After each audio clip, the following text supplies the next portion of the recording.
That's a lot for this small church, you know. And I'm happy. I'm glad to be a small town preacher in a small church, doing what God wants me to do. We all know those quiet stories that sit in the background for years, right? The ones about a small-town pastor whose name keeps coming up online for reasons that never quite make sense. Pastor Bob Joyce has been one of those names. Most people just see the church services and the sermons, but a closer look at the place he called home turned up a few things that don't line up with the public picture. Let's walk through what actually turned up. The mansion nobody was supposed to see. In 2026, a series of TikTok and YouTube videos went viral, showing footage of Pastor Bob Joyce's personal residence in Benton, Arkansas. Visitors who attempted to photograph the property described a compound more than a home, with the kind of square footage and acreage typically associated with country music stars or retired executives, not a small-town preacher running a church out of a converted horse barn. The property footage alone would not have caused a stir if Bob Joyce were a televangelist pulling in millions from broadcast donations. But Joyce was not a televangelist. His church, Household of Faith, was a tiny congregation that started around 2010 with 7 or 8 people meeting weekly in his living room. By 2014, they had rented a business space on Salem Road in Benton with room for about 35 to 40 chairs. By 2019, they moved to Salt Creek Road, fitting roughly 100 seats and 20 parking spots. Then, in June of 2024, Joyce purchased an entirely new 9-acre property on Samples Road, a plot containing a 36 by 108-foot metal building, originally designed as a horse barn. The barn was redesigned into a sanctuary seating over 250 people with parking for 75 vehicles. The first service at the new location took place on August 31st, 2025. That growth trajectory was not the problem. Churches expand all the time. The problem was the math. Household of Faith's own website described its members as retired, disabled, or working people. The church had no paid staff, no gift shop, no broadcast empire, no book deals, and no national fundraising apparatus. Bob Joyce's estimated net worth from music and pastoral work ranged somewhere between $600,000 and $3 million, depending on which source you trusted, and none of those sources could be verified. So how was a man with no visible income stream beyond tithes from a small congregation living on a 31-acre estate and simultaneously purchasing commercial property for a growing church operation? In April of 2025, a man named Gregory Pritchard traveled to Benton, Arkansas with his son and wife specifically to see the operation firsthand. They arrived to find a power outage and storm damage across the area. Pritchard later gave a YouTube interview describing the secluded nature of the property, the disconnect between the modest church operation and the scale of Joyce's personal holdings, and the general atmosphere of a community that was fiercely protective of its pastor's privacy. Pritchard's interview became one of the most cited pieces of on-the-ground testimony in the Bob Joyce investigation, because it came from someone with no stake in either proving or disproving the conspiracy. And that conspiracy had been building for over a decade. The real estate did not match the resume, the income did not match the lifestyle, and when investigators started pulling records on the name Robert Wayne Joyce, they found something that made the financial discrepancy look like the least interesting part of the story: the identity that falls apart under scrutiny. According to his own official website, Pastor Bob Joyce's full legal name was Robert Wayne Joyce, born June 19, 1952. He married his wife Willena in 1975, was ordained as a pastor in 1981, and completed a degree at Dallas Baptist University. Those were the facts that Joyce himself chose to put on the public record, and they were remarkably thin for a man who had become one of the most discussed figures on the internet. But there were no widely documented childhood records, no publicly identified friends from his early years, and few verifiable details about his life before marriage. By his early 20s, he appears in public records as a married musician with a voice so similar to Elvis Presley's that the comparison continues to fuel speculation. The conflicting information made things worse. Some biography sites listed his birth year as 1965 or 1966 rather than 1952, a discrepancy of over a decade. One detailed profile stated he was born on July 11, 1966, in St. John, Canada, with a father named Patrick Joseph. That profile described him as a Canadian musician who studied music formally. These were not minor typos. They described a completely different human being with a different nationality, a different age, and a different educational background. And then there was the Sermon Central problem. A pastoral profile on sermoncentral.com for a pastor named Bob Joyce listed a wife named Patty, married since July of 1971, and a son named Kevin. None of that matched the Benton, Arkansas Bob Joyce. It could easily have been a different Bob Joyce entirely, but it demonstrated the fundamental issue at the heart of the investigation. The missing biography and the conflicting records could be explained away as internet confusion or sloppy data aggregation until people started digging into the background of the one person who had been at Bob Joyce's side since the very beginning of his traceable existence: Willena and the Germany problem. Every conspiracy theory lives or dies on the details that the subject cannot control. Bob Joyce controlled his biography. He controlled his website. He controlled which questions he answered and which ones he ignored. But he could not control the public record of his own wife. And Willena Marie Van Hemert Joyce became the single most scrutinized pastor's wife in modern American internet history for a reason that Bob Joyce himself put into motion. Willena was born on June 8, 1940, in Young, Texas. That made her 12 years older than her husband based on his official birth year of 1952. If the alternative birth years of 1965 or 1966 were accurate, the gap widened to more than 25 years. Neither age difference was inherently scandalous, but the conspiracy community did not fixate on the age gap. They fixated on Germany. In one of his Sunday sermons, Bob Joyce spoke about serving in the United States Army in Germany and referenced knowing Willena during that period.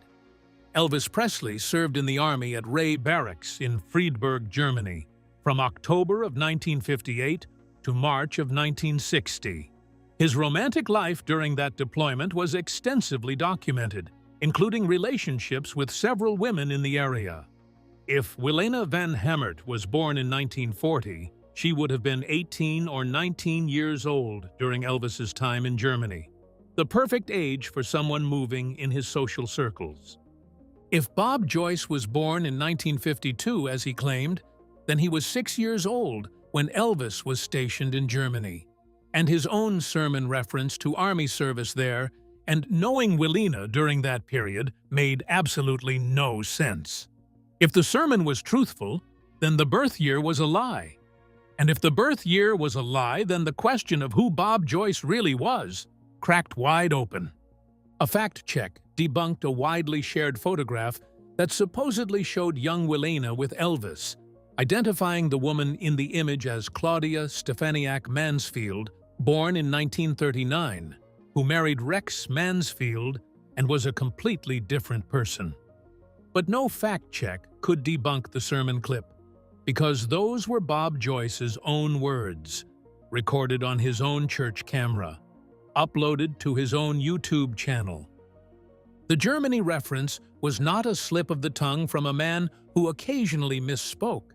because his entire sermon style had become a weekly exercise in saying things he officially denied ever meaning. The coded sermons and the movement that made him famous.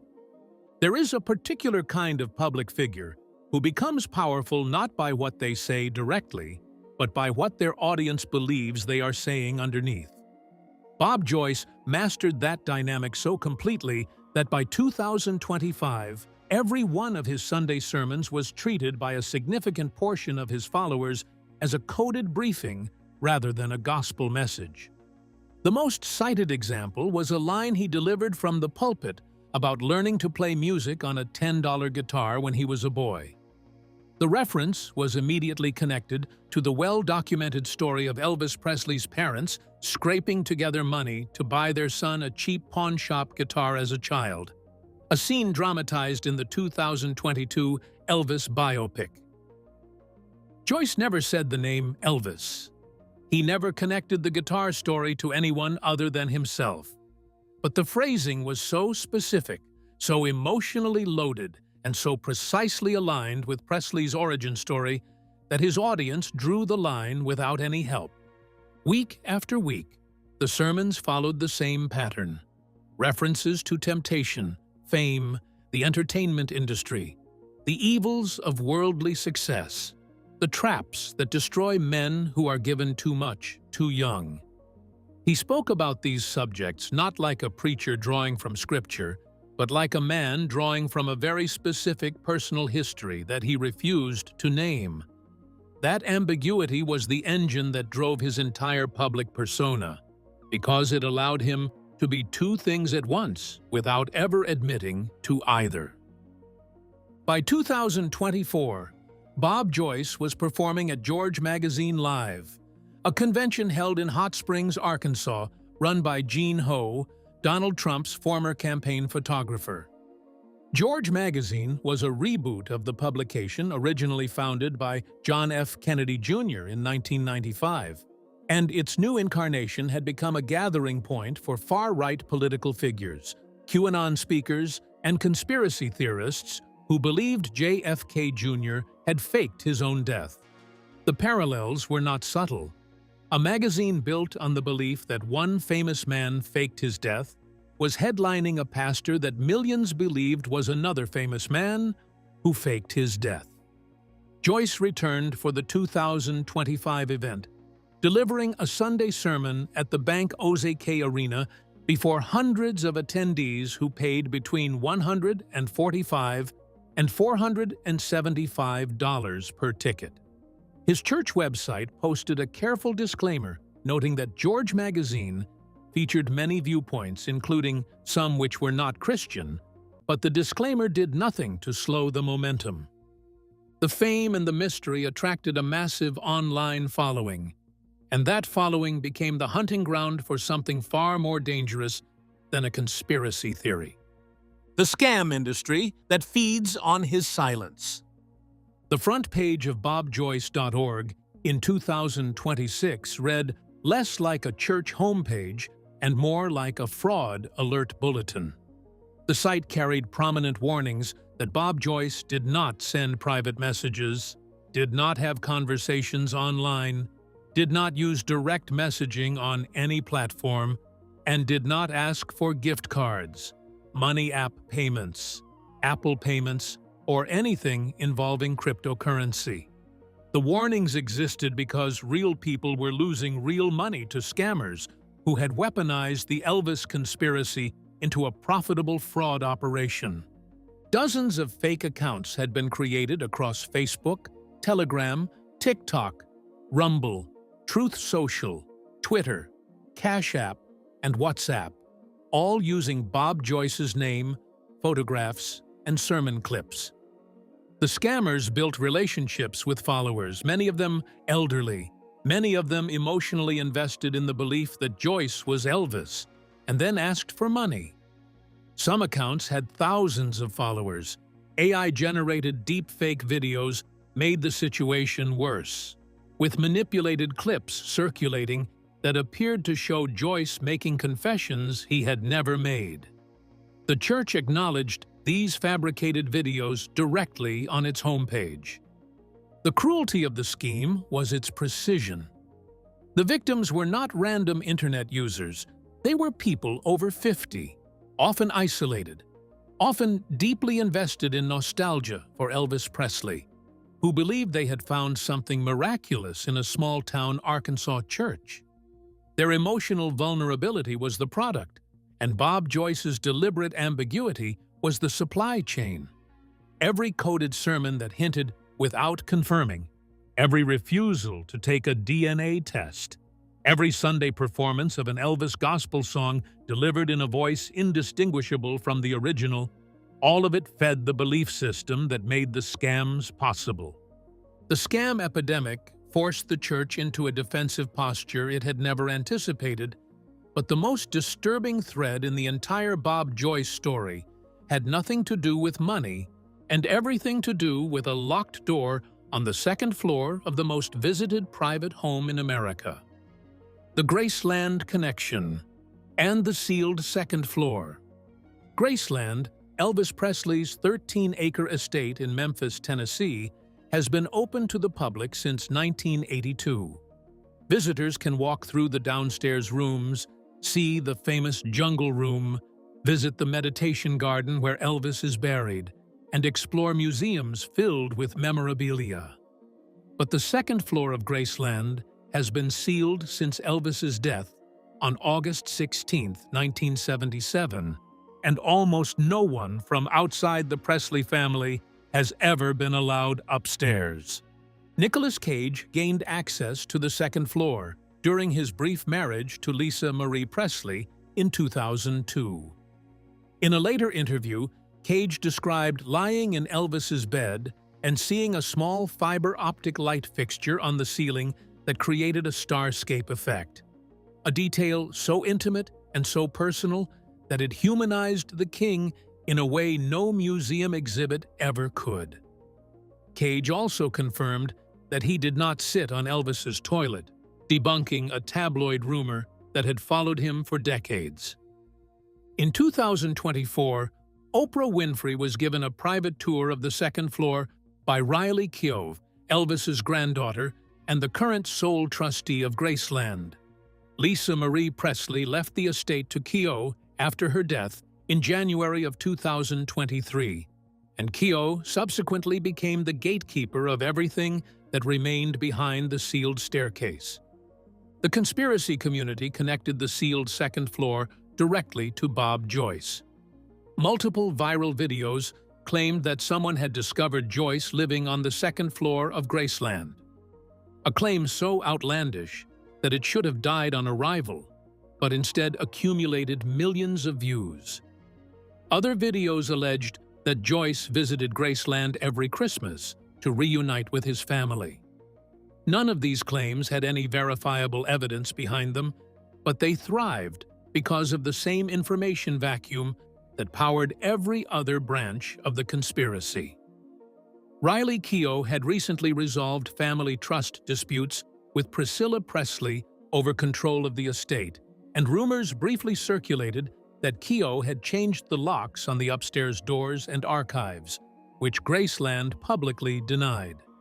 The connection between Bob Joyce and Graceland was never about evidence. It was about the emotional need of millions of fans who could not accept that Elvis Presley was gone.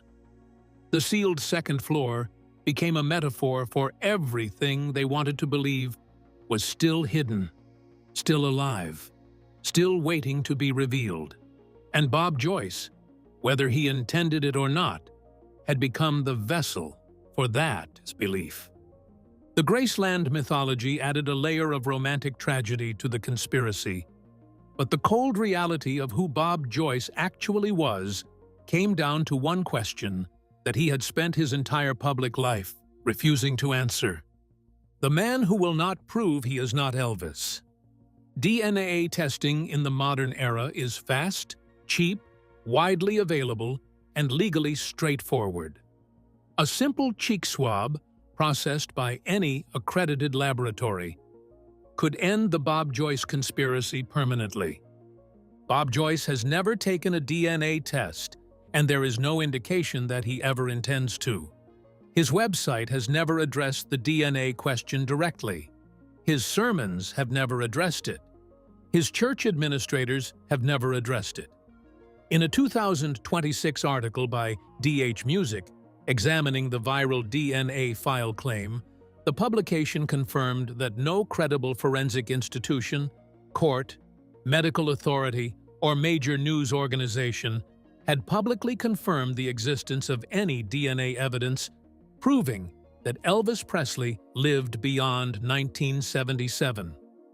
The article noted that a legitimate DNA comparison would require a verified biological sample from the subject, a trustworthy reference sample linked to Elvis, documented chain of custody, and independent analysis from reputable laboratories. None of those conditions had been met. The refusal to test is the foundation that holds the entire conspiracy together. Because the moment a verified negative result enters the public record, Bob Joyce loses the ambiguity that has made him one of the most talked-about religious figures in America. His YouTube channel, his music sales, his George magazine appearances, his growing congregation, all of it depends at least partly on the possibility that he might be someone else. A DNA test does not just answer a scientific question, it collapses an entire economy of belief. And that is the real story hidden inside the gray mansion on 31 acres in Benton, Arkansas. It is not about whether Bob Joyce is Elvis Presley. No serious forensic professional or credentialed biographer believes he is. It is about what happens when a man discovers that the most valuable thing he possesses is not his voice, not his faith, and not his property, but the question mark that follows his name everywhere he is.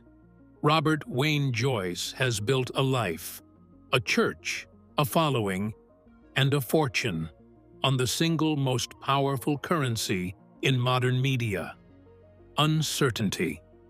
And as long as he never answers the question definitively, that currency never loses its value. What do you think is really going on behind those gates in Benton, Arkansas? Drop your thoughts in the comments, because this conversation is far from over.